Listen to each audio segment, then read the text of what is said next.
Everything works.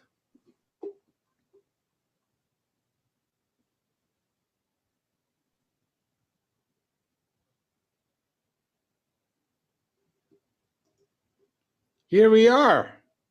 We're live. Hi, Mel. How Meli- are you?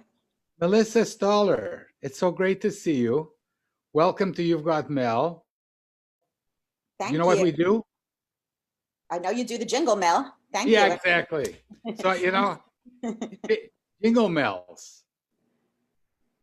Okay, if I call you Mel by accident, you can correct me. I love that connection. I hadn't even thought about it till you just said it, but you can definitely call me Mel and I'll call you Mel. Why not? I love it.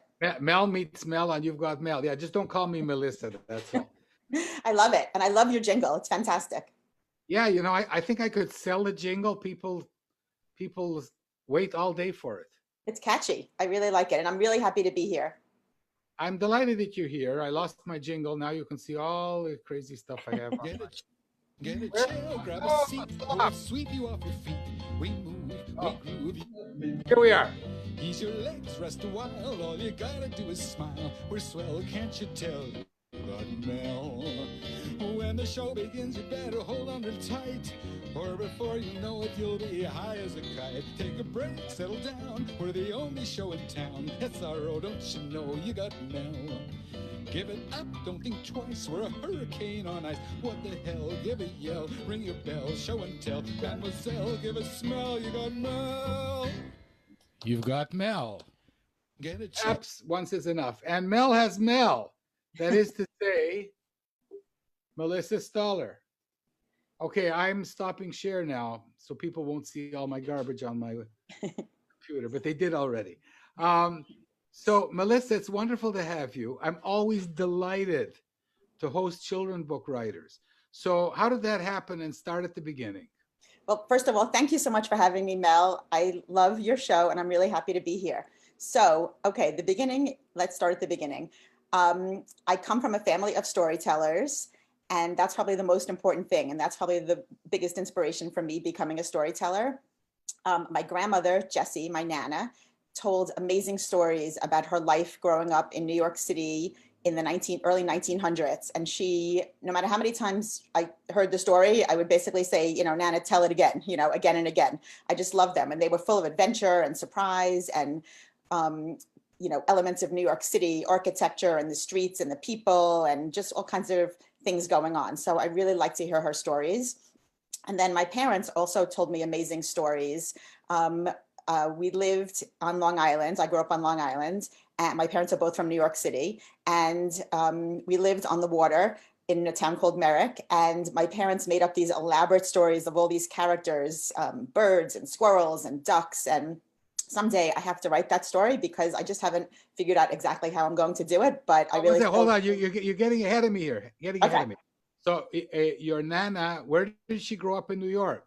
She grew up on Dyckman Street. I think she was born in Brooklyn, but then when she was married, she lived on Dyckman Street, which is near the Cloisters. I don't know if you've been to the Cloisters, but it's a beautiful part of the Metropolitan Museum of Art that features medieval art. So my mom actually grew up in in her apartment right across the street from the Cloisters. And my mom is actually a great storyteller too. Your grandmother grew up across from the Metropolitan Museum of Modern Art. From a branch of it called the Cloisters, which is north in I'm trying to think of exactly where. It's like northern Manhattan, at the northernmost tip of Manhattan. So you weren't on the Lower East Side or something? No, I think my grandmother was born in Brooklyn, and then her family at some point moved to very tip top of Manhattan. So we should be publishing her stories also. Well, we did, and I'm happy to talk about it whenever you want. One of my first book actually is called The Enchanted Snow Globe Collection, Return to Coney Island, and it's a chapter book. It's a time travel adventure chapter book, and I have a picture of my grandparents in the book because this is a story that my grandmother told me so many times, and I always loved it. It was about how she went to Coney Island all the time. Coney Island is, for those who don't know, it's an amusement park and a beach in Brooklyn, at the lower tip of New York City, the borough of Manhattan.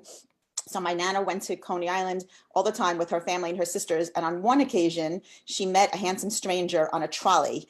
And in those days, I think you talked to strangers and he wasn't giving her any attention. So she opened peanuts. They used to sell peanuts on the trolley in those days. And she cracked open the peanuts and she threw the shells on his lap. She was very brazen in those days. And he responded and they started talking.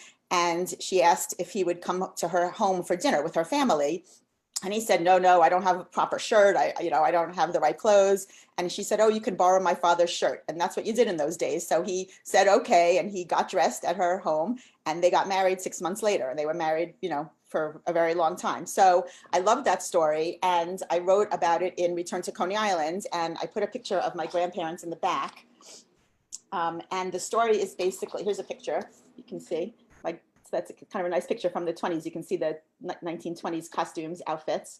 And the story is about 9-year-old twins who go to their grandmother's house for a sleepover in New York City. I use New York City a lot as a character in my stories. And they go on the sleepover and they shake a snow globe from her big collection. And they're immediately transported back in time to 1928 Coney Island. And they realize soon that they're meeting their great-grandmother, Jessie, and they realize they have to help her meet this handsome stranger on the trolley, otherwise they won't be born.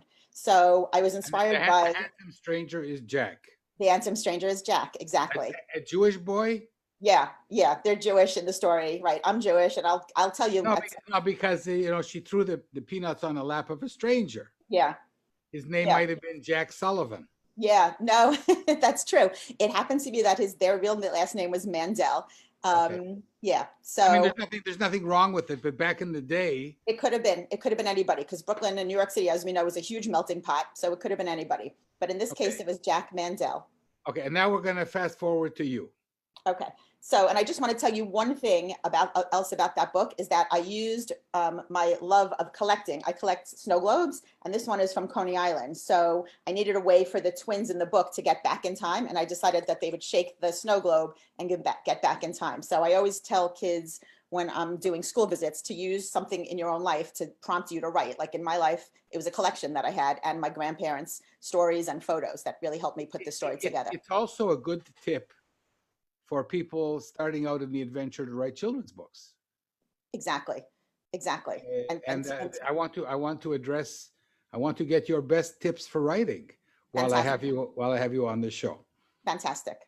Okay, so you grew up in Stony Brook, a town called Merrick on Long Island. Not Stony Brook, Long Island. Long Island, I would think of Stony Brook. Yeah, no, I like Stony Brook. That's a nice town. But it's not close to Merrick. It's not far, about 40 minutes or so. That's the part of Long Island that I like. Mm-hmm. Really pretty, very pretty. Yeah, and very suburban. Yes, and we grew up near the beach, so my whole life was basically spent at the beach. I could. It was a long ride, but I could ride my bicycle to the beach. But basically, my summers were spent on the water, either on a boat or at the beach with my family and friends. So it was a lovely childhood of nice and fun adventures. What? No trauma, no angst? I mean, everyone has trauma and angst for sure. But I could say that I had a very nice childhood. I did. My father was a lawyer. My mom is a retired. My father passed away when I was 18. So there was some trauma and angst there. But until then, it was very happy and wonderful. And my mom lives across the street from me in New York City, which is wonderful. And she's my first and best editor. And she loves to read all my manuscripts, which is amazing. And she's a retired school teacher. So my house was always filled with either like legal discussions from my dad or teaching discussions from my mom. It was like we had a lot of books. We had a lot of discussions. We went to museums. We went to concerts. Like they love to instill culture in my family. And I have a younger brother. I love your mom already. Yeah, she's wonderful. Can you tell her? Can you phone her to come over? I wish I could. Not during. You know what? We're being so careful during pandemic times. We meet outside. I forgot that you have COVID in New York too. I know. I thought just in Israel. But you know what? I'll tell you one thing about my mom. She came after my oldest daughter's bat mitzvah in 2009. We brought the whole mishpacha, the whole family, to Israel. My mom came with us and my in-laws, and we had the most amazing time. So I've been to Israel 3 times, and next time I visit, I'm going to visit you, Mel, for sure. Absolutely. And likewise when I come to New York, but probably I'm going to visit your mother first. She would love it. She would Yeah, love it. because I tell her that there's another person who writes, whose name is also Mel, who also loves critiques from people's mums. Why not? Why not? And she's Okay, a volunteer at the Central Park Zoo, so I think a lot of my stories also have animals in them because I love animals, as probably from my family loving animals. she's a volunteer at the Central Park Zoo, Yeah, yeah, they as have as in Madagascar. pretty much, pretty much. Yeah, I have to meet her. 100%. I'll buy her peanuts. She would love it because it's her parents. Her parents are Jesse and Jack, so she would have a lot to talk to you about. And Wow. I named my middle daughter Jessie after my grandmother, so you can meet the whole group. No, ask your mom if she wants to be on my show. Let's. Okay, so we're going to discover your 5-year-old trauma soon. But before, because this is my theory. I know. If you write for 5-year-olds, you're stuck at 5. You're not forthcoming. So continue. As a schoolgirl, Melissa. Okay. So, right, as a schoolgirl, I loved writing. I had a diary. I wrote letters. I wrote postcards to people. I had a lot of pen pals growing up. I had pen pals in all different countries, and I actually met a pen pal from Sweden. I had pen pals in France, England, but I met a few of them on my travels, which was great. So I really always loved writing, and I became. I decided to become a lawyer, probably because my father was a lawyer, so I knew about that. But I really liked researching, writing, analyzing. I loved studying law. I actually met my husband in law school, so that was exciting. That was great. Did he throw peanuts at you? He didn't, but we met in the library of the law school. So it was a good romantic, similar kind of story. It's a good story. So I liked law school. I liked studying law. I worked for a large law firm for a couple of years, and then I taught in 2 different law schools in the legal writing program of those law schools. And I was a career counselor in a law school, and I helped students in law school figure out their career paths. And what I realized that I loved most about the law was the research, the writing, the analysis, and the communication. So when my first daughter was born, she's 24 now, I left my job and I stayed home with her, and I decided to try writing children's books. So Wow. this was a long time ago. I joined SCBWI, the Society for Children's Book Writers. One second. We're just gonna, because you started talking about your brother. Oh, okay.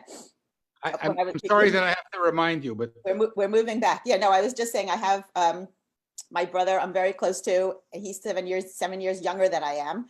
And we got into just a lot of adventures, a lot of fun times, a lot of family fun times that hopefully I instill a lot of that fun and curiosity and wonder. I think I was always a curious kid. I liked like flipping rocks over and finding salamanders or frogs or snakes. I really wouldn't like that now, but as a kid, I like that.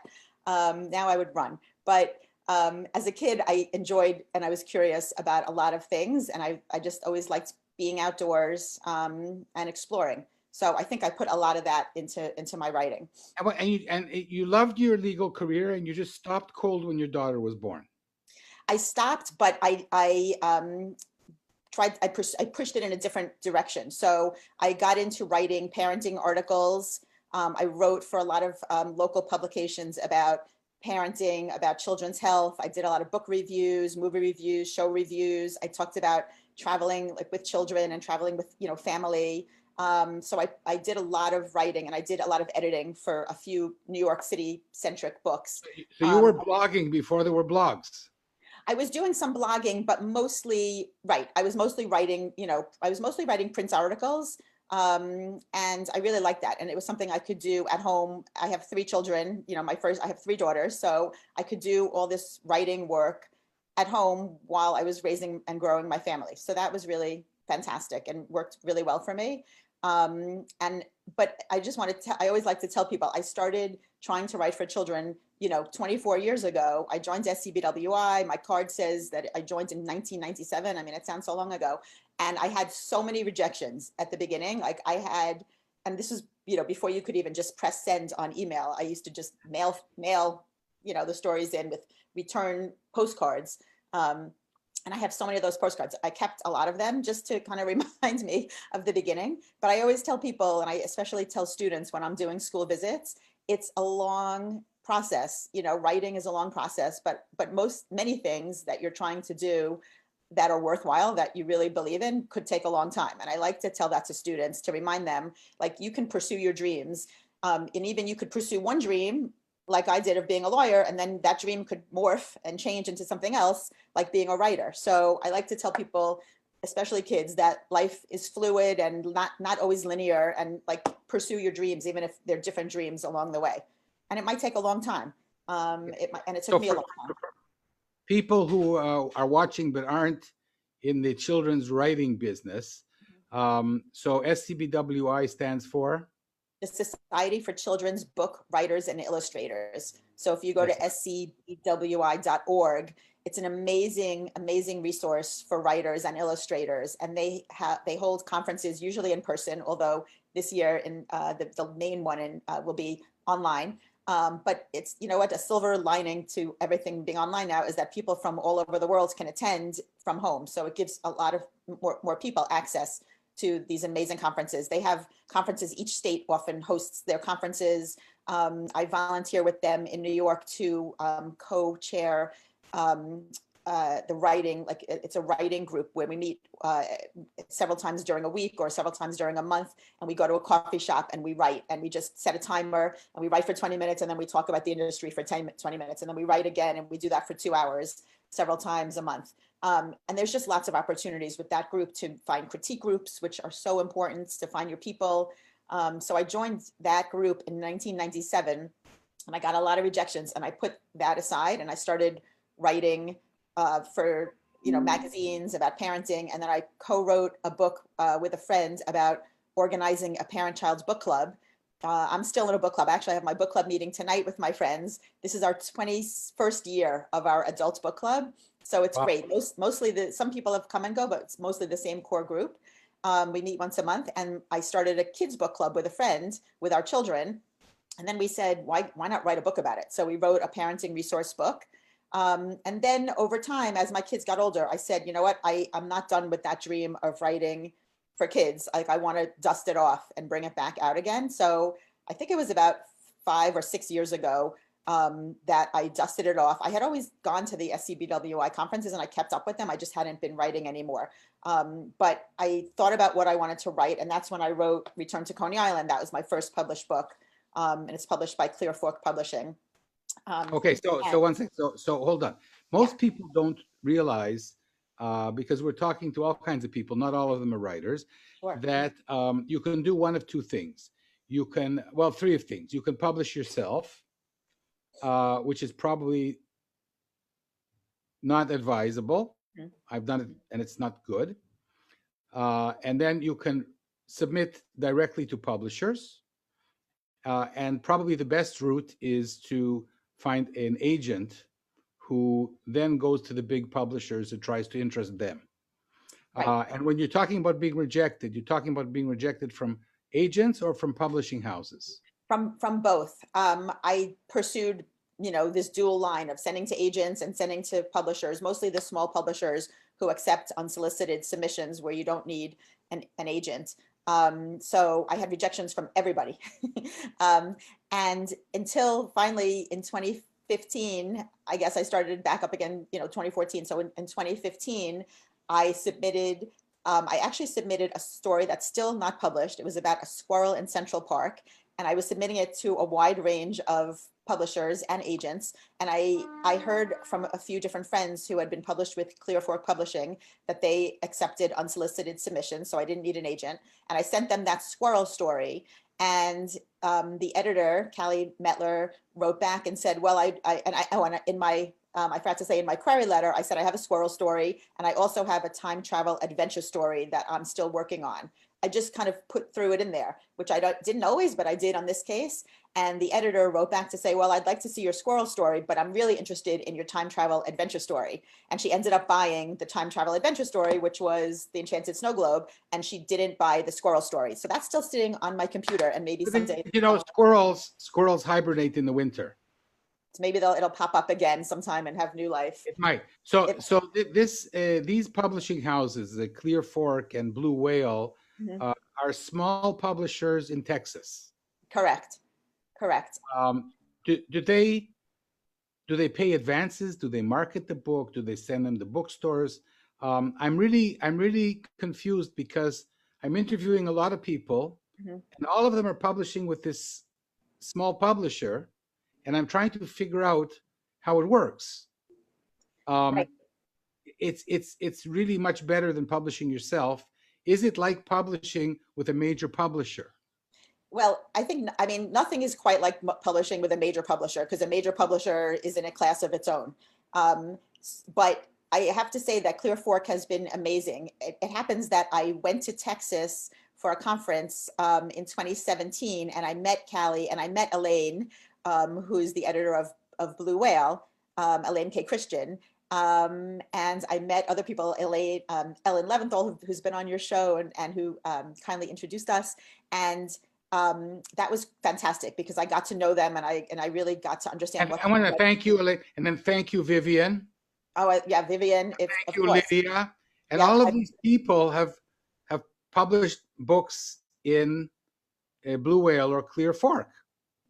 I don't think Vivian has not, but she's an amazing cheerleader, and um, I don't think she has, but she has a lot of amazing books coming out these few years. But Lydia, and I watched your interview with Lydia, and I watched your interview with Vivian, and they're dear friends also. So it was great. It was so great to meet these people in person. And I've actually met Vivian in person also, because we spent a day in New York City at the Metropolitan Museum of Art with a few other writers. And I have to tell you, before we, at some point, It's wonderful. How I was inspired to write Scarlett's Magic Paintbrush. I don't know if you want me to tell you that now, but it was through a trip to the Metropolitan Museum of Art, which is about 10 minutes from my apartment in New York City. I live in Manhattan, and I went to the Metropolitan Museum, which I go to quite often because I love it. It's like my favorite place in the world.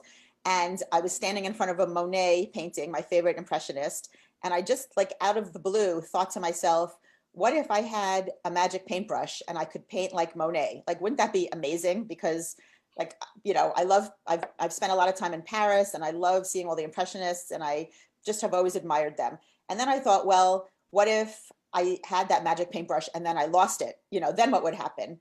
And that's how I wrote the story, Scarlett's Magic Paintbrush. And Sandy Sankey illustrated this, and I'll show you the first couple of pages. She's an amazing illustrator. And we're coming out with a sequel called Return of the Magic Paintbrush. Yes, I saw. Return of the Magic Paintbrush. So that should be out in 2021. And I just love everything about this book. And it's just a story of creativity and girl power and finding your own voice and finding your own creativity. And also another theme is it doesn't have to be perfect. It can just be like your masterpiece. It can be your own creativity. Oh, and I love this picture where Scarlett's doing a headstand and the dog is doing a headstand. So Sandy put this dog throughout, which is a really cute secondary storyline.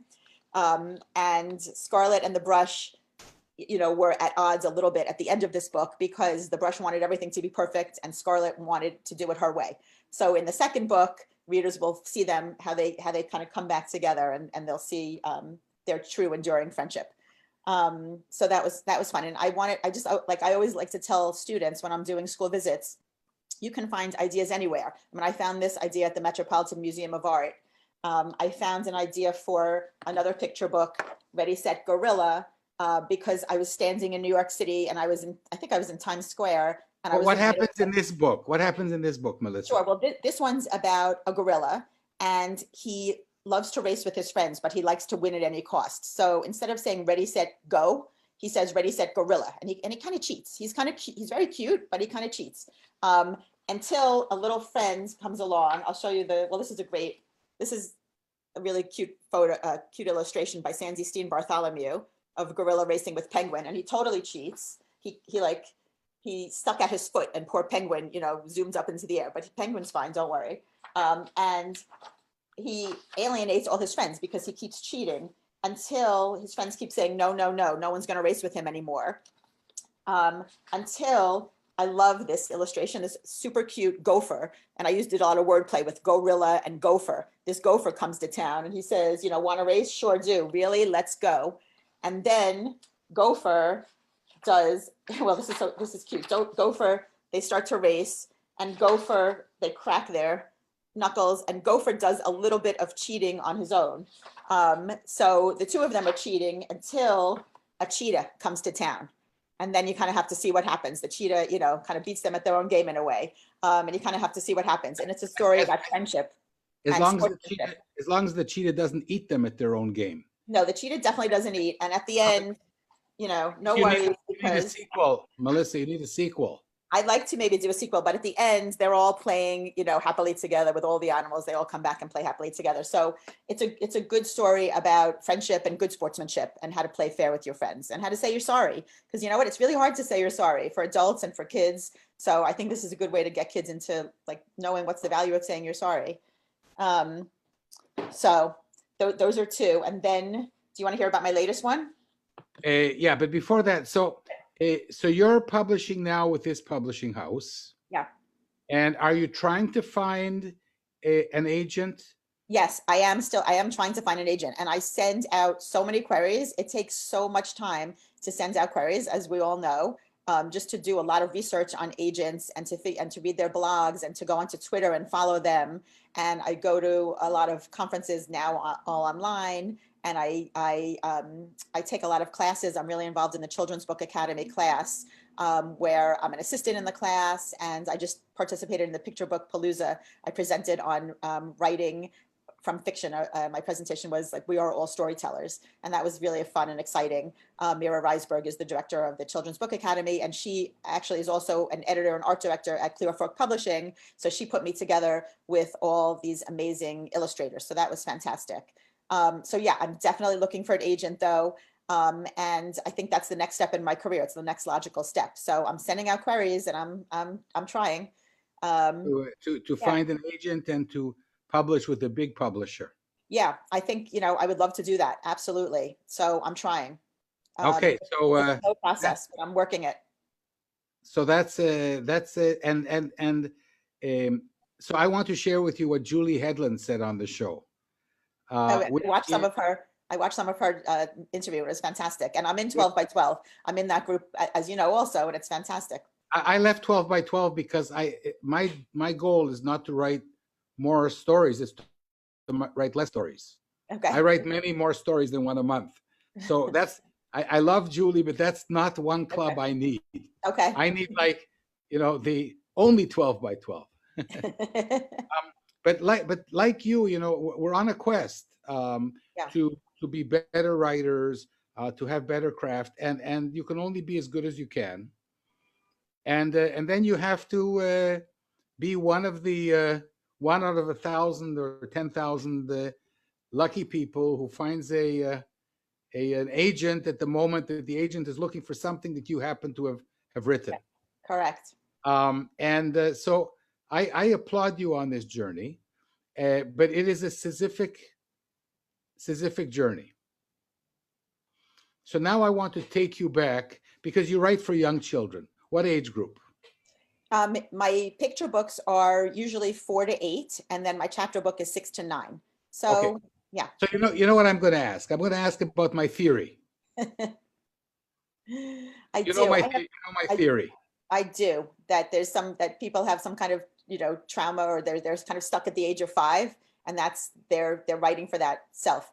So I understand your theory, and I think that can hold. I think that's a really good theory. I'll tell you, like, I'll just pivot a little bit from the theory and say you can write also, like, I feel like I'm writing for my 5 or 7 or 8-year-old self in an optimistic and happy way, because I think as authors, you're right in that we do write for ourselves in a lot of ways. Like, we write for the child that maybe we were at that time. Maybe we wanted to find a book about like, for, you know, a Jewish story, or a story that fits to our own heritage or culture, and maybe we didn't see that when we were growing up.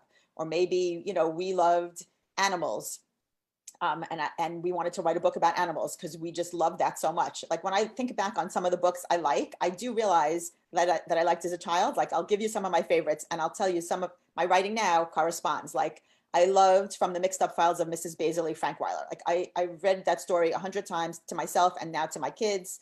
And I love the Metropolitan Museum, as I talked about. I wish I could do a sleepover in that museum, um, like those kids. But I have done a sleepover like at least 4 times in the Museum of Natural History in New York City with my youngest daughter. So that was pretty close. And I wish I wrote the book Night at the Museum. Like that's a great one. But I loved books about adventure. I loved Make Way for Ducklings. I loved Are You My Mother? I loved anything by Judy Blume, anything by Beverly Cleary, the Nancy Drew books, The Secret Garden, you know, like those types of books. And I realized when I think back on it, those are types of stories that I like to write. So I think, you know, and I loved like TV shows, The Brady Bunch, The Partridge Family, Happy Days. That was like when I was growing up. And they, you know, like family stories, family adventure. Those are types of stories that I like to write also. Mysteries I'm getting into now. I'm trying to write a Hanukkah mystery story, a chapter book. Hanukkah mystery. I'm trying, I'm in the midst of it. So hopefully you'll hear more about that at some point. The missing cradle. Well, you know, along those lines, something along those lines. So I like to write what kinds of books I like to read, I think, as a kid. So I think your theory is true. Like whatever was in your life, maybe as a child, maybe that's how you express yourself, because we all have to kind of be kids as writers because we have to get into the mindset of kids. And it's, you know, I do have 3 kids. My youngest is 15, so she's not little anymore, but I still have, you know, memories of when they were little. I have little nieces and nephews, nephews, and little cousins. And, you know, I like to, when I walk around New York, I often have a pen with me and a paper, and I write down snippets of conversations at the park, at the playground, at restaurants. I eavesdrop. That's such good advice. I do. I always either write on a piece of paper, like I carry a little pad, or I write on my phone, because you can always take out your phone and not look. Yeah, you see, you're much younger than me. So like people my age forget that they have phones in their pockets. Right. I write on my phone. You can like dictate on your phone if I see something. I had an idea for a story like 2 months ago. And, you know, it was such a great idea. And I said, okay, I don't have to write this down. Oh, yeah. Not good. What happened? Yeah, that's the worst. No, I write everything down. I'm a list maker in my life in general. I have a list for what I have to do today, because if I don't write something down, I'll really forget it. So I'm a big list maker anyway, but I have idea notebooks that I've had for years. And at least once a month, I would say I go back and I flip through my idea notebooks, because you never know what's in there. Sometimes I totally forget an idea that I had from last year. And then you can either like resuscitate it, or maybe you can mash it up with some other idea you had floating around. So I write them down, but then I actually go back and refer to them. And you sometimes realize, I was like, oh, I had that idea last year. That actually is interesting. Like now maybe is the time for it. Or now maybe like a spark of imagination came to me that I could think of about how I want to write it out. Because sometimes you have an idea, but you don't know how to, you know, write it out. So I'm always talking to people at the beginning of their voyage. The only writers I can teach are the ones who are starting out. And then I find that they become very good, and then I have to find more beginners. What do you share? There's millions of people who want to write children's books, Yeah, and they think it's easy. So first of all, it's not easy to write Correct. a good story. correct. What other pieces of advice do you have for them? Right. Okay, a couple of things, and I can break it down into like story ideas, and then maybe writing a first draft, and then maybe researching. So with story ideas, you know, as we know, you can get story ideas from anywhere. I tell people to mind their own life and mind their own family history. Think about their collections, like my snow globe collection. Think about their pets. My dog is a character in one of my books. Think about their family history. Think about their heirlooms. And for Sadie Shabbat stories, which I'll talk about in a minute, I used heirlooms as a prompt. Look at old family photos. And now, especially in the pandemic, it would be really nice to maybe call some older relatives who you don't have a chance to see in person, and ask them about their life, like talk about their joys, their hardships, the kind of questions you're asking, Mel, like you're digging deep into like all the way back to the beginning. But you can ask that on a Zoom call with an older relative. I would say I'm doing this for a living, but nobody's paying me. Correct.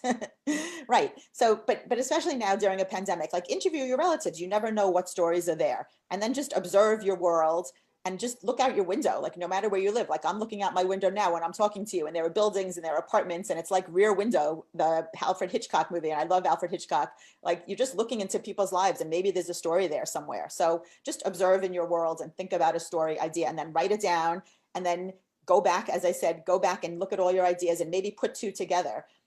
Two ideas that wouldn't even necessarily match, put them together. Exactly, like mash them up and you might have an idea. This is what I've been teaching for years. Mm-hmm. That creative people, what they do is they don't think outside the box, they connect boxes. Yeah, you're connecting the dots. That's to take two things I like that don't that. appear that they should be connected. Yeah. That is what makes a good invention, a good story, a good children's book. Bravo. What else? I think E.M. Forster said only connect. Like it's all about connecting. Like my philosophy is connecting with people, connecting stories, just right. We're all, I think as a storyteller, we're trying to connect. We're connecting to readers, we're connecting to other writers. Like that's what we're doing basically. Good. So for years, when I decided to take this more seriously, there were years when I didn't read children's books. Yeah. Because I was afraid that either people had the same idea as me or that I would riff on somebody else's idea. Yeah, I understand that. It's a big mistake, right? It's a big mistake. I read so much in my genre, usually, mostly picture books, some and also chapter books. I try to get my hands on all the new picture books. I look at lists of award winners and I read those award winners. I might do an author study, like a Vivian Kirkfield's. I have, and I've read all her books. And you can look, these become mentor texts, and you learn from them because your story is your own. Like you're not gonna. I understand the fear that you don't want to use someone else's story, and you don't want to copy an idea, or you don't want to copy a voice. But you really can't copy someone's voice. Like your voice is your own. And there are lots of ideas. Like there are lots of ideas, but the way you tell a story is unique to you. Like we all have to tell our own unique, special stories. So you really have to read these mentor texts to learn from people like who've done it before. Like people go to museums and copy old masters. They're not going to copy them to learn. They're copying them to gain experience and to understand what was done before, and then to put their own unique spin in the future on that kind of work. So yeah, you have to read very widely. That's a huge tip. And study the books. Sometimes I write out the text of a book, of a picture book, because they're short. They're under 500 words. So I write out or I type out the words, and then I look at the words without the pictures just to see how did the author actually formulate those words. Are there puns? Is there wordplay? Is there alliteration? What are the images? And you can learn a lot by just looking at the words, even without the illustrations. So that's a tip.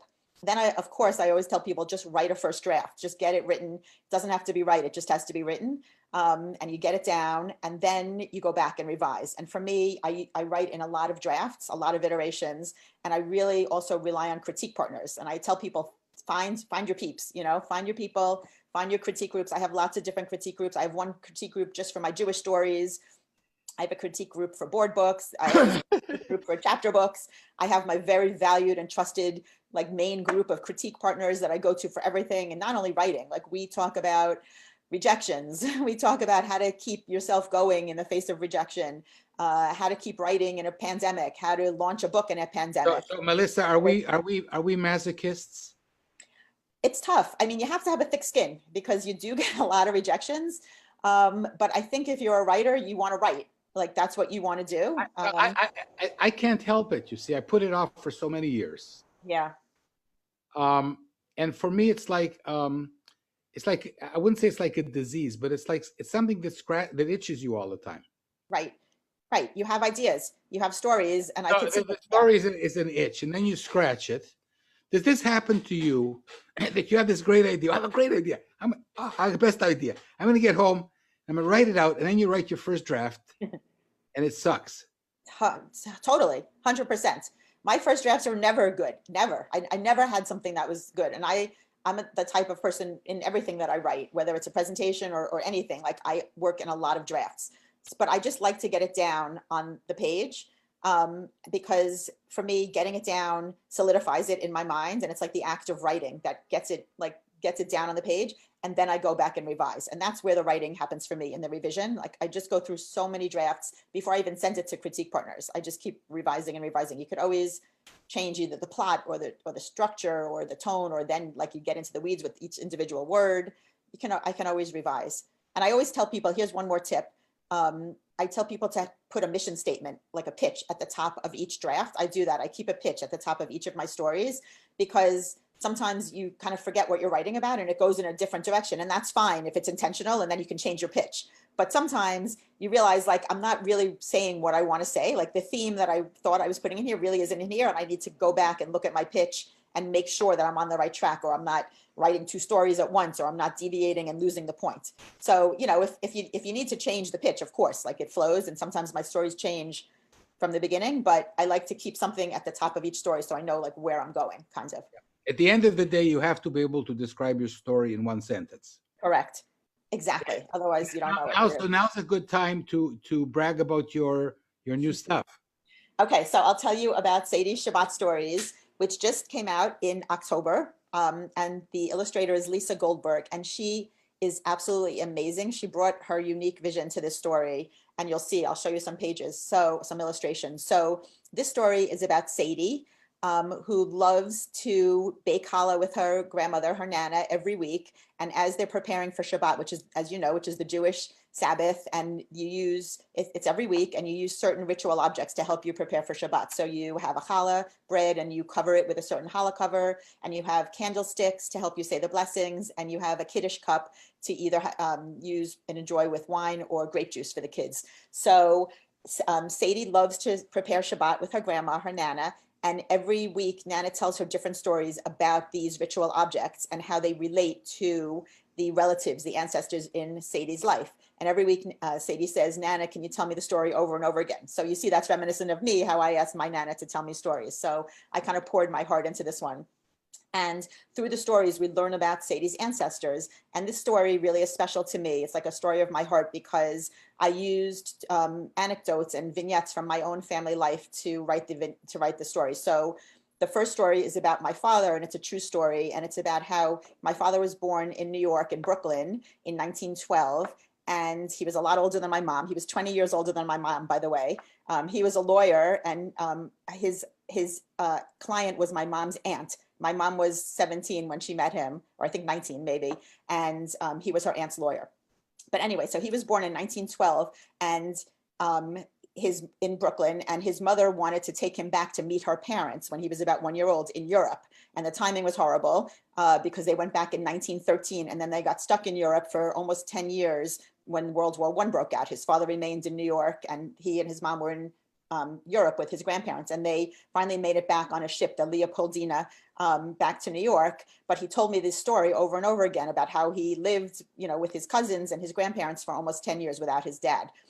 So that became one story. And then another story in the book. And then another story that I always heard was the story that my husband's grandfather told about when he was a young boy. He grew up in Russia, in Odessa, and he escaped from Russia in about 1916 at the time of pogroms, violence against Jewish people in Russia. And he couldn't take anything with him. He and his younger brother, they were teenagers, came to America, and they never saw their parents again. They came with like a knapsack and a lunch, you know, they took a train and a boat and like a wagon ride, and they finally made it to America. So these stories like really touched me and stuck with me.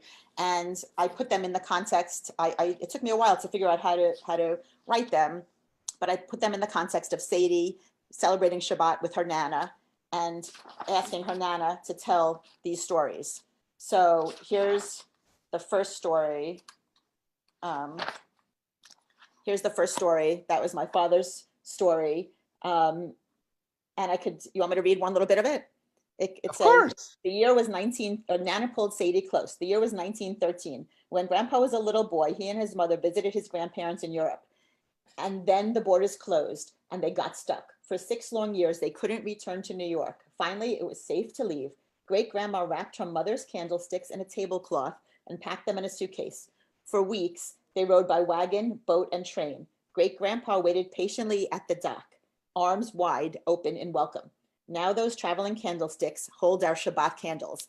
And I love this image of Lisa's illustration, which is magnificent, of the grandpa waiting with his arms open wide for the boat to arrive. And this was, you know, the old Europe. And I know that Lisa did a tremendous amount of research about the architecture and the clothes and the customs and what people look like. And then her art was inspired by Chagall. So here's Sadie imagining the dancing relatives with the candlesticks, which is so evocative and emotional. And she just did such an amazing job. And here's the story about my husband's grandfather. And I love here how he finally makes it to America. There he is, and there's his brother, and there in the lighter tones are the relatives they left behind. So it's really touching. And even though I wrote the story, I have to say, every time I read the story and read it to the end, like I have tears in my eyes, even though I know it's going to happen and I wrote it. Just the way Lisa illustrated and the way it all came together was just beautiful. And I'll show you one page that's special. Oh, here's the last story about the challah cover. And it's all the Jewish weddings, you know, that we've all been to, the grandma giving the bride the challah cover as a wedding gift.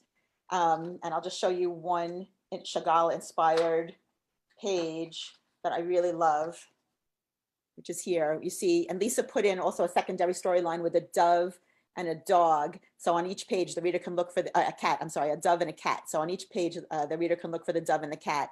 And basically the themes here are family connections and thinking about the heirlooms that you are passed down, like door to door, generation to generation, what heirlooms are in your family. And it's also girl power though, because it's about Sadie, who learns how to tell her own unique stories. And she spends all this time listening to Nana's stories, and her greatest wish is to tell stories just like Nana. And I'm not going to spoil the end, but you know, my theme and my idea was that young girls and everybody should be able to use their voice. And when I go to schools and I talk to students, I say, like, whether your voice is big or small, you know, quiet or loud, whether you express yourself in writing or song or you know, sports or whatever, learn how to use your voice. So I'm really big on that. Kids and people, like, using our voices, like healing the world, making the world a better place, but use your voice. And that's basically the theme of the story. So I'm really so happy with the way it came out. And Lisa was just amazing. And I wish you a lot of luck with it. Thank you. Thank you. May you be so blessed that the PJ Library takes it on. I know. I love PJ Library. It's so funny because once I was on a committee. Well, let's be hopeful. Let's be hopeful that they take it. Let's be hopeful. Thank you, Mel. I love, they're a great group. So that would be amazing. And so, like, we're nearing the end of this wonderful Mel Meets Mel. Mel Meets Mel. I love that. And you know, I'm going to ask you about the Beatles. I figured you would. And I'm the worst singer. I'm actually like the worst. I wish I had a magic like song box or something that would make me a good singer, but I think maybe that's your next story. I know. I always wanted to be a good singer. You can't, you know, you can't be everything. You're a generation younger than me. So do you like the Beatles? I do. I love the Beatles. I watched that movie yesterday. Did you see that movie? It was really, multiple times. You know that today is the 40th anniversary. I know. I saw that of John Lennon. I know. I saw that. And it's so, you know, I don't know if you've been to New York and you've seen the Imagine like Circle in Strawberry Field, the mosaic. It's just magnificent. And whenever you go there. But every time I'm in Central Park, I look over to the Dakota buildings. I know. Next time, visit this mosaic, because last time I was there, okay, I walk around Central Park a lot and people are there singing his songs and like just, you know, dedicating their time to singing his songs. It's amazing. It's like a moment of community. But just I did imagine this morning. Imagine the Imagine mosaic. Yeah, and that movie is incredible because yeah, I loved it. The idea of the movie is incredible. Some of the way they do it is a little bit, but the whole idea. What would the world be like without the Beatles? I know, it was great. Yeah, so I'm a big fan, and I kind of knew you were going to ask me this question. Although I hope you're not going to make me sing, but I do have an answer for what I really love all the songs. Honestly, I'm not going to make you sing, but I am going to persuade you to sing. Right. I really love, like, I love, you know, I Want to Hold Your Hands, Yesterday. Like I love so many of their songs, but one of my favorite songs is Here Comes the Sun. And I thought it was kind of appropriate now as we're getting into winter and the pandemic and like we're hoping to see the sun again. So I think that's one of my favorite songs. And I'm generally an optimistic person. I like to laugh. I like to find the good in everything and find the good in people. So I'm giving you Here Comes the Sun. You seem like an incredible person, and people who write stories for children usually are. Thank you. I do. I feel like it's the nicest community I've ever met, this Kidlit community, like you, how generous to be interviewing people and spotlighting us and highlighting our book. I'm not generous. I want to learn. Okay. Well, there's a generosity in that, in learning and teaching. So, but the Kidlit community is amazing. Yeah. So I'm now going to invoke this magic singing brush, Right, right. Oh gosh. and I'm going to persuade you that singing is your voice. Will you It sing with doesn't me? matter. It's Of true. course I will. Will you sing a little? It's true. I tell people use their own voice, so it's true. Yeah. I'm actually writing a story about that. So Oh wow. don't tell any, don't I'm tell I, anybody. my lips are sealed. I'm not telling a soul. My lips are Okay. sealed. So here comes the sun. You start. Comes the sun. We're starting. Little darling. Okay. Little darling, it's been a cold, long, long, lonely winter. Do do do do do. Little darling, it feels like years since it's been here. Here comes the sun. Do do do do do. Here comes the sun, and I say it's all right to do do do do do do do do do do do do do do do boo boo boo boo. Am I That was blushing? marvelous. Oh my god. No, I listen, really, I would not have done that for anyone but you. I just have to say that. listen, Mel. If you had sung out of key, I would have said that your singing was beautiful. But you sung in key. Your singing is lovely. I don't have to bullshit. Thank you. I appreciate that from Mel to Mel. And no, and I didn't sing for 20 years because somebody insulted my singing. I know. I know. And I don't know whether this happened to you. Maybe I should give training courses. I think so because you kind of get people to go out of their box here. No, but you really sang beautifully. Thank you. I'm going to listen to it back and like, oh, but thank you. No, I appreciate it. And I'm going to visit you when I am next in Tel Aviv. It's literally one of my favorite cities. I love it.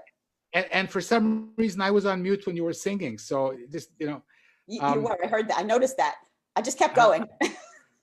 And that's what you have to do. Yeah. It's like riding a bicycle, right? Yeah. Yeah. Until you figure out that nobody's behind you, then you fall off. That's right. So I stopped. It was beautiful. So listen, I will be delighted when you come visit me in Israel. I'm going. I love Tel Aviv. I have this feeling that I'm going to see you in New York before you see me in Israel. Okay, that would be great. The last time I was in Israel was 2018, and when the pandemic clears, I'll come again. We love it. We visited, Jerusalem, Tel Aviv, the north, the south, Eilat, the Galilee area, Tiberias, Safad. I mean, we went all over on 3 different trips, and we absolutely love it. So we'll be back. But I hope you come to New York soon. Yeah, and I want to do one of your things with the coffee and the writing. Oh, that would be great. Okay. And I want to do a thing with you at the Metropolitan Museum. That would be amazing. Let's definitely do that. Which I also love. Fantastic. That's going to be a Mel and Mel date. But I'm like there's some nice Van Goghs in the museum. Yes. And I'm more partial to them than Monet. Okay. You're not going to hold that against me, are you? We're going to visit it all. We're going to see it all. Melissa Stoller, this has been incredible. It has been wonderful. Take care of yourself. Tell mommy I want her on the show. Oh, thank you. She'll watch and she'll definitely comment and she'll come on anytime. But it's been such a pleasure. I'll bring the peanuts. Okay. She'll bring the bagels. Oh, I love bagels. Me too. Who doesn't? It's incredible meeting you, and thank you so much. Thank you, Mel. It's been a joy to talk with you. Thanks for having me on the show. I really appreciate it. Let's hope that your new book goes to PJ Library. Thank you. And let's hope that in 2021 we both find agents and make a book sale. Make a book sale to Random House or one of those guys. Cheers to that. Okay, dear. High-fiving you. High five. Thank you so much, Mel. Cheers to that. And it has been a pleasure. Mel to Mel. Thank you. Bye. Bye.